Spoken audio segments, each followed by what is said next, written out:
Hello everyone! Since the new launches so far has been quite boring with only Nara Residences and new port coming out for the month of January, don't get me wrong, I think Nara Residences 3 premium pricing and layout is good, but it's just the kind of project that I should probably leave it to summarizing it in a couple of months time. And of course, new port, freehold, good price, just weird layouts and wrong location, that's about it. Now you want to buy that, you just have to be mentally very well prepared. At this point of recording, which is the 23rd of January 2026, the preview has already started. Nara has attracted 3,500 viewers according to AgeProp, but somehow when I step foot in, it's like one of the most deserted show flats I've seen in a while, where I can breathe, right? So I think the 3,000 out of 3,500 viewers are like probably agents. Anyway, back to it. However, a few days after Chinese New Year and in the year of the Fire Horse, we will get our first launch of the Chinese calendar. And it's a project that I think we will have plenty of pointers for us to discuss about. So let's go to River Modern.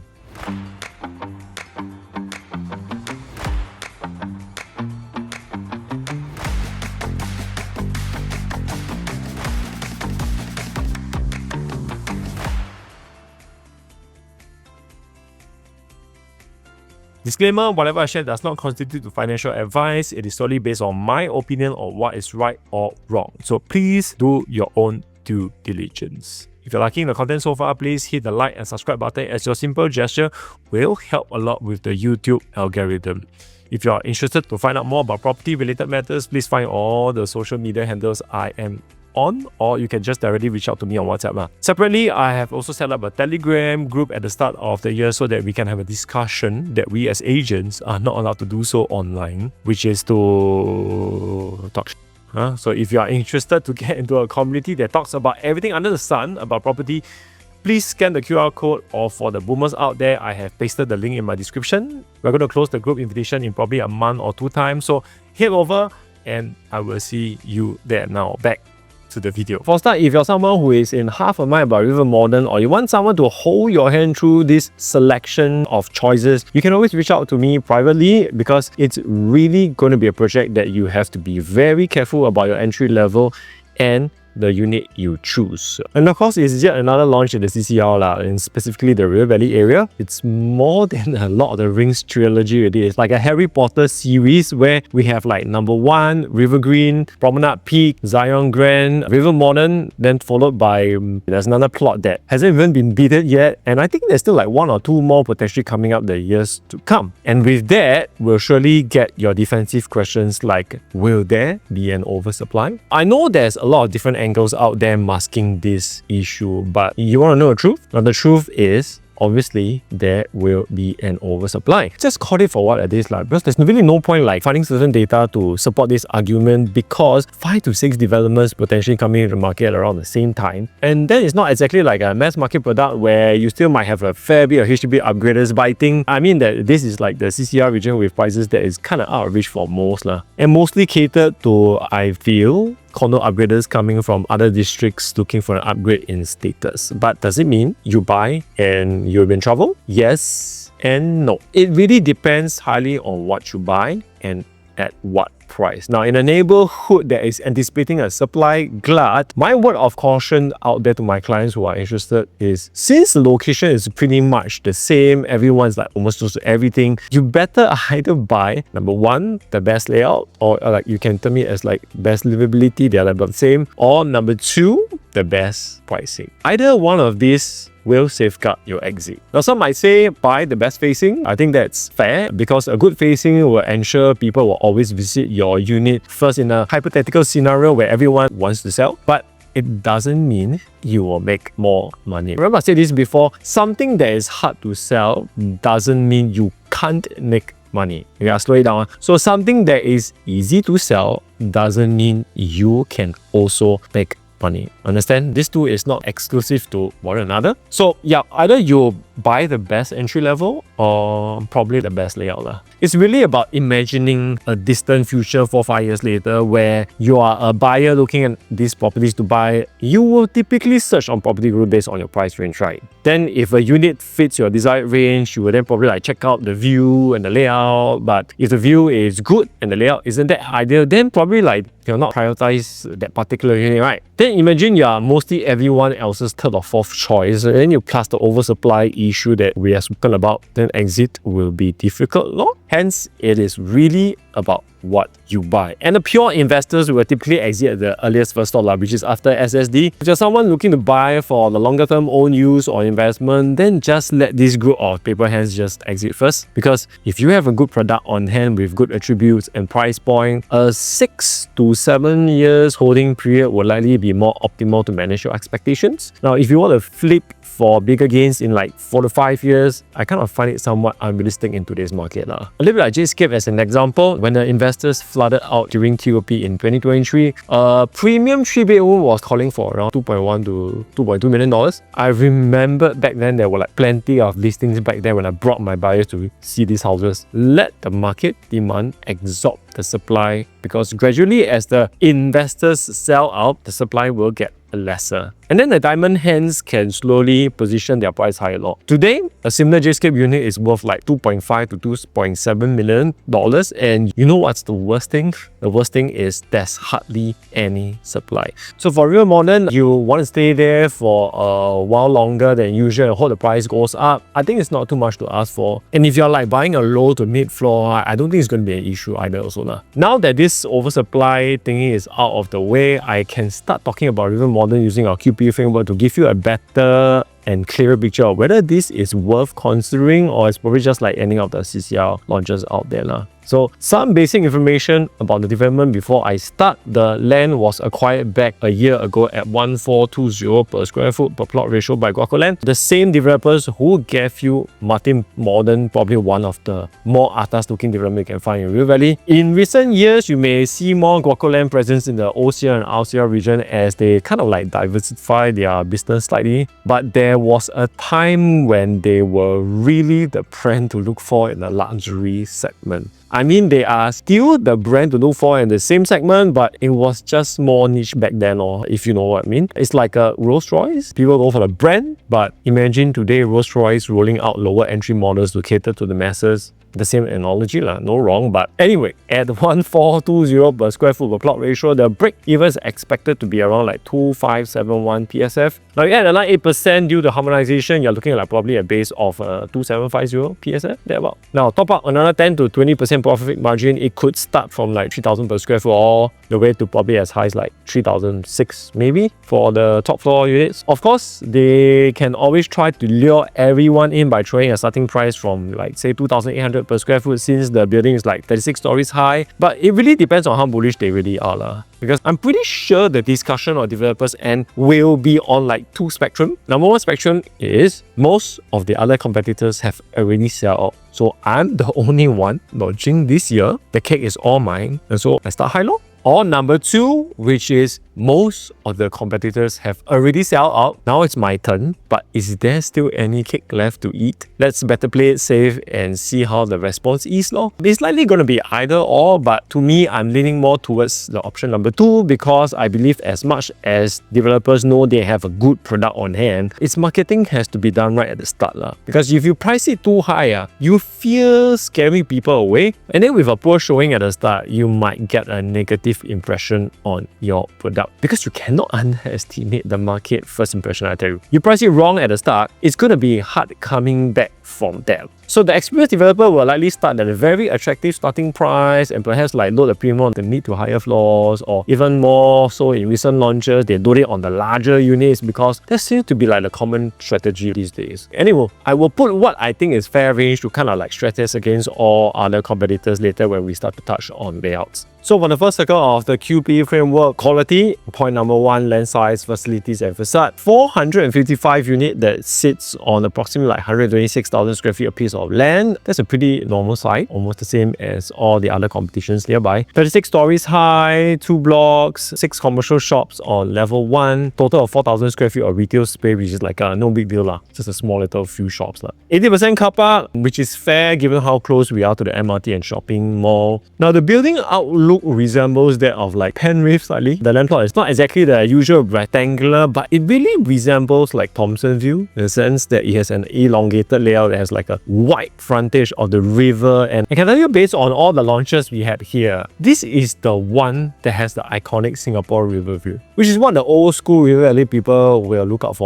And for this, the livability factor goes up a notch. And not only is the river tilting away from the western side, there's also a park in front of River Modern that separates us from the river. So can you imagine the view on the lower floors? We'll get to that in a bit. Now, even though the land size is fairly small, we still do get an almost full condo facilities. They're surprisingly there to fit in a tennis court, among others, which is like the usual gym, clubhouse, so on and so forth. So nothing we need to shout out about. Of course, when developers are Guaco Land, you cannot forget their trademark Grand Lawn, which is like Tiap masterpiece. Then the arrival lounge area on the side that leads you to like the Great Wall City sets you back only like 15 meters long. That's how near it is to the MRT. Now the rest, I don't think I'll spend any more time talking about it, because when it comes to how Guaco Land designs its development, you will know that they will do a pretty good job. So for the first point of land size, facilities and facade, this is going to be pretty good, I guess. Point number 2, layout and price. Again, to set the parameters right, I would just be comparing like Zion Grand, Promenade Peak, River Green, and Well Hill Residences lah. Now, if you want to listen to people comparing like Riviera to make it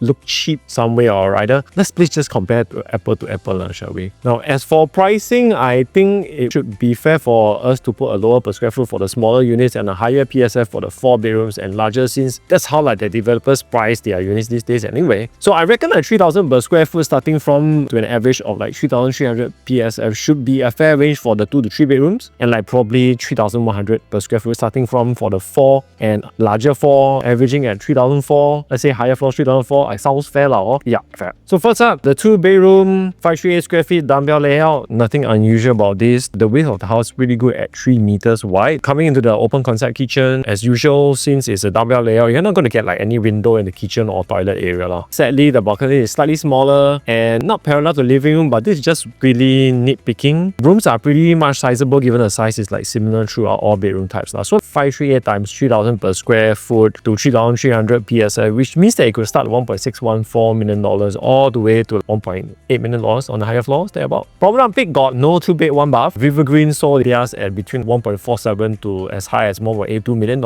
Well transacts currently between 1.65 to $1.8 million lah. So you at 1.6 to $1.8 million potentially, kind of in line with the surrounding competitions. No advantage, no disadvantage. This one faces the future plot, so views might be a little bit compromised. So next up, the 646 square feet, 678, 689 square feet, 2-bed, 2-bath unit. It looks kind of like the previous unit type, except you get additional bathroom or weird looking extra walkway to the common bedroom. Again, there's really like nothing much to elaborate about lah. The 678 and 689 square feet, it's a bit more proper in my opinion. No wasted space whatsoever. Hence, they managed to give you like a semi-enclosed kitchen space. Of course, the 689 square feet is like the ultimate one as you get an additional countertop space on the kitchen area. From a layout perspective, it's really a typical dumbbell layout, so nothing really to shout out about. So 646, 689 square feet, 3,000 per square foot, all the way to 3,300 per square foot means it's in the range of like 1.938 to like 2.13, and the larger ones will be like maybe 2.06 all the way to close to 2.3. River Green did theirs between $1.68 million to 2.11. Promenade Peak started from like $1.78 million all the way to like 2.065. Well sells theirs between like $1.9 to $2.1 million. Zion 646 was between 1.758 all the way to $2.13 million.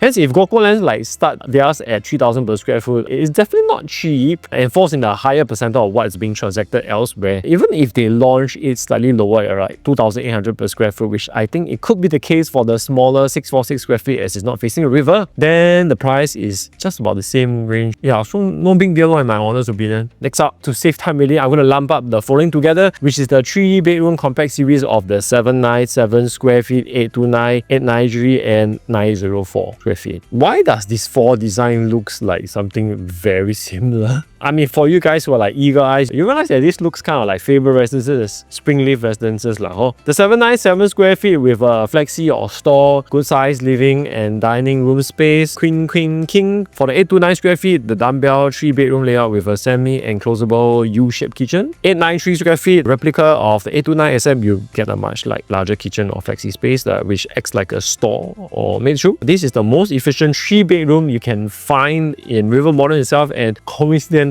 it is the only one that faces the river. The last one, which is 904 square feet, this one is a bit weird. It's those kind that you see frequently in easy condos where the kitchen is like closer to where the living room and balcony is. Rooms are mostly facing the side which kind of overlooks the river, but the living room is still facing the future plot of land. Again, I repeat, all of them do not have windows in where they should have, except this one where the kitchen has a window opening to the balcony area. So all in all, I think the 893 square feet has the cleanest layout and something that is pretty conventional. Now, facing rivers or more, I expect to be the fastest selling among the rest. They should all start from like maybe $2.4 million all the way to $3 million for the largest 904 square feet on the higher floors. Now in this range, you're up against River Green, which averages at around like $2.75 million. Promenade Peak has like no tree compact. Well does theirs at like $2.6 to $2.7 million with no view. Zion did theirs in a range of like $2.2 all the way to $3 million. Once again, the price kind of falls within market range, not too high, not too low, but at River Modern, you probably will have the only one that has a river view. And it's from here onwards where I think the strength of River Modern lies, which is the large floor plate unit, starting from the 1098 square feet and the 1109 square feet. This is by far and large one of the more interesting 3-bedroom premium layouts I've seen across all launches, let alone any in the CCR region. I mean literally across the board for new launches. 5.5 meters wide landscape layout comes with a flexi space and store, though I have to say that if you don't have a helper or don't need to have one, then the flexi space is really for you to break it down, to reconfigure into like a smaller room, to push it to one corner so that your kitchen can be even bigger. Now rooms are all like queen, king. Toilets all got window, kitchen also got window. Unfortunately, Guacoland still can't solve the problem about their maid's toilet being located separately from the flexi and in the entrance area, just like what they did for like Springleaf, Lentor Mansion and Faber Residences. Really damn awkward spot. And among all competitions, I can only see Zion Grand coming up against this with their own version of a landscape layout with the ugly pillar in the balcony area that kind of like block off quite some bit of light. So if you plan to get this, you are likely getting the best 3-bedroom premium, in my opinion. Remember when I mentioned earlier in the video that either you get the best layout, you get the best price, or maybe a best view. Best layout, check. Best view, all river facing.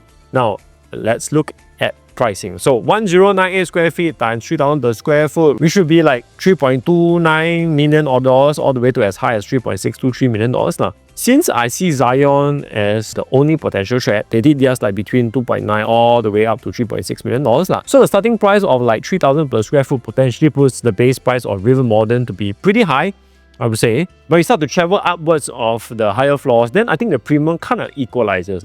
So they are ultimately still in the same range, and the same range is good enough for me. Hence the price for this, it's not cheap, moderately expensive, a rightful premium to pay for a solid layout with a solid view. Next up, the 1464 square feet. And finally, Guacoland has managed to break free from their Springleaf, Lentor Mansion and Faber Residences layout. And this 4-bedroom is solid as hell. Private lift lobby that comes straight into a landscape layout that is like 6.5 meters wide. 6.5 meters is really very wide, much wider than average terrace houses. Kitchen space is also like pretty huge with all the yard, home shelter and toilet away from the cooking area. Now, interesting thing to take note, the kitchen and yard area should be quite lit up, as well as there's like 2 panel of windows, I think, that opens up to these 2 areas, and not to mention like a glass sliding door that allows light to come in from the living room area. And on to the bedrooms, like queen, king. 4 bedrooms with a junior ensuite, meaning there's like 3 toilets here, or rather 3.5 if you like count the maid's toilet into. So master bedroom comes with its own walk-in wardrobe, and the living box space is huge there, except there's going to be like probably a half a window at the wall area that leads to the the AC latch. This is the only awkward part of the house, it seems. Other than that, what else can you really fault? Nothing much. River facing, and this is as good as it gets. So 1464 times 3100 all the way to 3400, since it's the larger unit type, 4.538 all the way to like $5 million. And again, for this, I would like to only use Zion Grand as a gauge, as the layout there is also like pretty solid and is better than most other competitions lah. Zion did theirs like between 4 to as high as $4.8 million. Ours don't look cheap, given I think we'll go from like $4.5 million onwards. Anything lower, the better. In any case, the buyers for this unit type won't really care so much lah, because what you have here is really one of the best 4 bedrooms layout so far that has really nothing much to nitpick lor. A great view, proper space. People will still buy, but for its pricing, it's not going to be cheap lah. So be a little bit prepared. And finally, to the last one, and this is what I feel the real River Valley buyers have been waiting for. The ones with very, very deep pockets. The one unit that the authentic River Valley buyers truly deserves, and that's the 1830 square feet 4 bedroom premium unit. I always say that there's a certain area in Singapore that you should really have like the balls and courage to value a solid space, even if it means that the quantum might be out of reach for most, because that particular area has the target audience who can pay for such a luxury law. So look at this, brother. 6.3 meter width by 7.85 meters. Look at the living room space. This is not only like a landscape, this is like a landscape come portrait layout laser. Dining separated from the living room space. This is the kind of living room space that you can only probably get in the resale market. On the left hand side is the junior ensuite, which is a bit disappointing in terms of space given how big the living room space is. Kitchen looks amazing with a proper yard and separate store and home shelter. Most developers of course gives only either or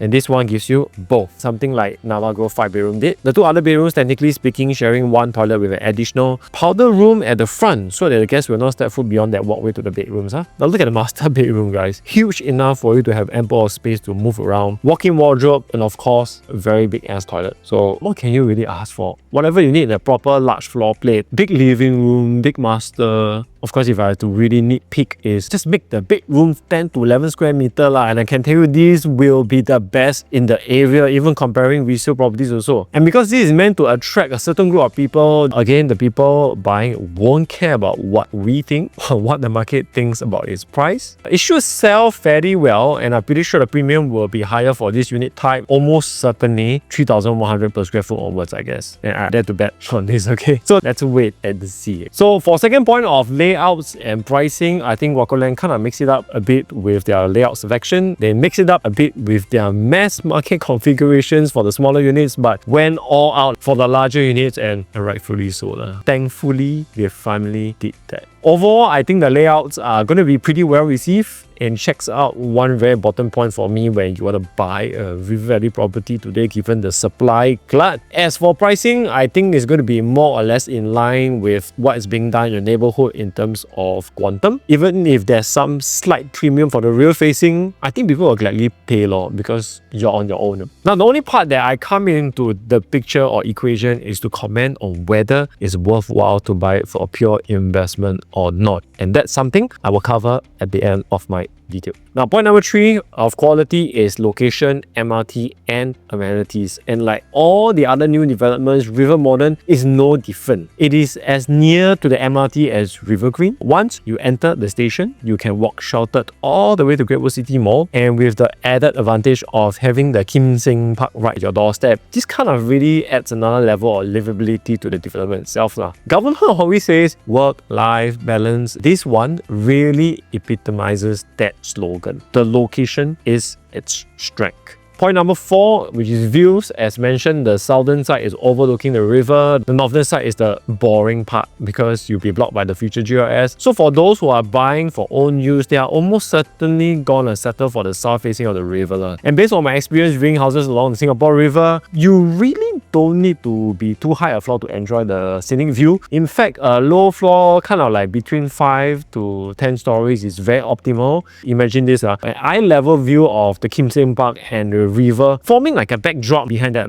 And of course, you don't pay a premium because it's on a lower floor, but you get a nice view. So don't even go too high a floor. So for the first circle of quality and a bit of pricing, Guacoland track record in the CCL should see it building you a very quality product. Now layouts are pretty neat, except a lot of the smaller 3-bedrooms don't have window in places where it's supposed to be. And then you have the fact that the location, it's amazing. It's going to be hard not to like River Modern because you want convenience, you have it. You want efficient layouts, you have it. You want lifestyle, you also got it. Just at what price ultimately? So coming to the second circle, which is the final one, is exit strategy. I'm going to repeat what I've mentioned in my other video in Zion Grand, also what I've covered in the first few minutes of this video. The biggest challenge here is the supply-demand factor, where we should see a supply glut in this area in the next 4 to 5 years, and rightfully so. Anyone saying otherwise is just like hard selling. The location is good, everything is good, but if you kind of go crazy slightly on the price, your exit gets affected. We don't need to cover anything on transformation because nobody needs a transformation in River Valley, okay? For schools, we literally have River Valley Primary School just across the road. Kids wake up at 7 a.m. also okay. Now that I have my daughter in primary school, I can tell you how much I envy the parents or families who stay just outside or very close by instead of like driving to school. This is a huge plus point for young families whose kids are going to study in the River Valley Primary School. Do we expect mostly HDB upgraders for River Modern in the future? Not so much. Even there is, it's likely going to come from the more established HDB neighborhoods like Dawson, Bidadari, or Bishan, Ang Mo Kio,